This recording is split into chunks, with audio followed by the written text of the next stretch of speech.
Hey guys, Driving with Anthony again here. I missed yesterday. I I woke up early because a guy was coming to pick up that car that I gave away, and then I was super tired by the end of the night. So tired that I forgot to do a video. So, anyways, one of the ways that I keep my delivery business, because that's what it is. We're delivery drivers. We're not employees for anybody else. We're independent contractors. We have to pay for the expenses of our own vehicles. We have to, in my city, I have to have a business license and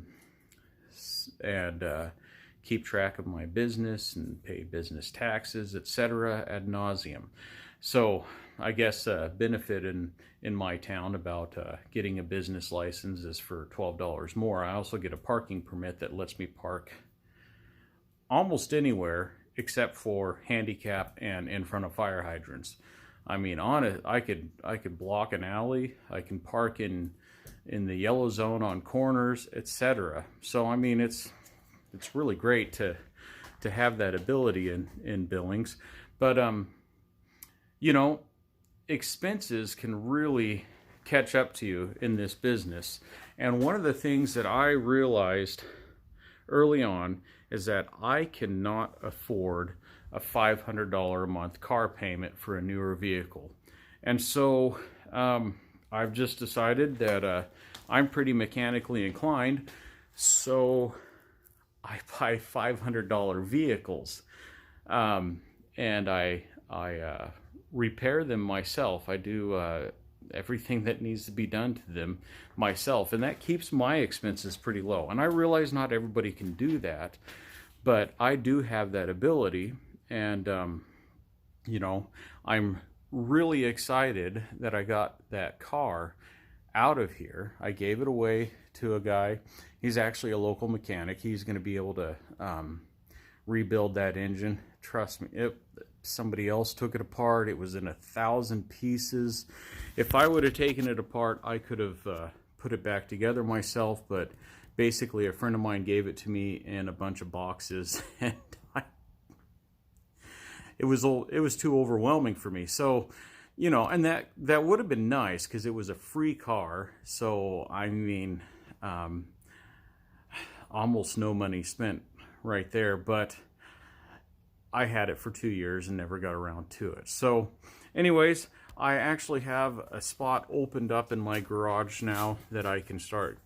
I do have to finish cleaning it up, and then I'll be able to start working on my vehicles again. My next project is to put a new power steering pump in the Ford Ranger. Now, for somebody else to do that, that's going to cost, not Ford Ranger, Ford Windstar. I don't have a Ranger. For somebody else to put in that power steering pump, that's probably going to be $300 to $400. That's just a guesstimate. It might be more, might be a little bit less. For me, $80, because I bought the power steering pump, and that's a little bit more expensive pump. The reason why is I tried out a cheaper pump. It's already burned out with as many miles as I put onto it. But $80, and I'll be able to change that myself. I hope to do that on Tuesday, my next day off from delivery driving. But so the other thing that I do, though, is I do have backup vehicles. Of course, my wife needs a vehicle to drive, but if my vehicle goes down that I use, I'm able to use her vehicle just to get us by. And you know how much we spent on that? $500. You know how much we bought that one for? $500. And that one right there, the red one right there, yep, you guessed it, $500. Now the red one, well, we have teenage kids. I'm not blaming my son, but somebody burned out the transmission on that. And I may actually be able to get another one for $200. I was just talking to a guy the other day, so I'm going to check out on that source. So, anyways, I realize not everybody can mechanic their own vehicles, but one of the biggest expenses in this business that I see some people getting into is making payments on brand new vehicles. And to me, that's just mind-blowing, because the moment you drive a vehicle off the lot, well, not the moment, but honestly, with as many miles as you're putting onto it in food delivery, you're taking $10,000 or more in depreciation right there with the first year that you own the vehicle. You know, if you can figure out a way to not do that, buy yourself a used vehicle with 50, 75,000 miles on it, and save yourself that $10,000 in depreciation. You know, that's going to be one big thing, one big expense that you're going to take out of your monthly expenses on delivery driving.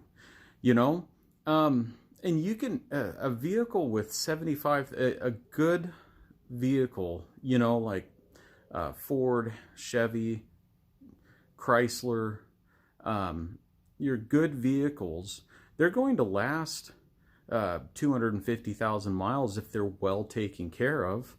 You may have to do some kind of major mechanical things to be able to get there, but the Ford Windstar, you know, it's at 220,000 miles on it. I've had to change the rack and pinion, and I've had to change the power steering pump.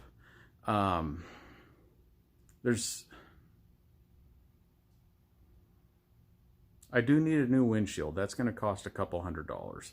But I can't think of anything else that I've had to do to that thing. So anyways, I do know that if you can't mechanic yourself, then that will be a big expense.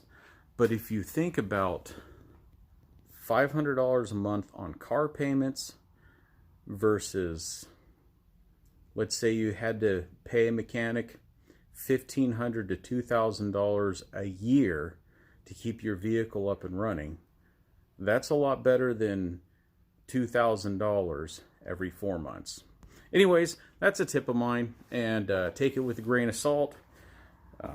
Some of you might be doing well enough that the car payment doesn't matter, and more power to you. I'd love to be able to afford to drive a brand new car, but I don't want to take the hit on depreciation. Anyways, that's the status of where I am right now. Sorry that I just got too tired yesterday and forgot to do a video, but here's my video for today. I hope this helps some of you to kind of think about some things, and I hope this doesn't make any of you mad, you know, but that's the biggest way that I avoid some of the larger expenses. Oh, and some people may look at me and say, but Anthony, those vans only get 13 miles to the gallon in the city. I spend $250 a month in gas. If I had a car payment on a newer vehicle, I'd spend probably $125 to $150 a month in gas and have a $500 car payment. So that's my argument against that. Anyways, you guys have a wonderful night, and hopefully I can get back to you with some other interesting stuff, and I'll see you later.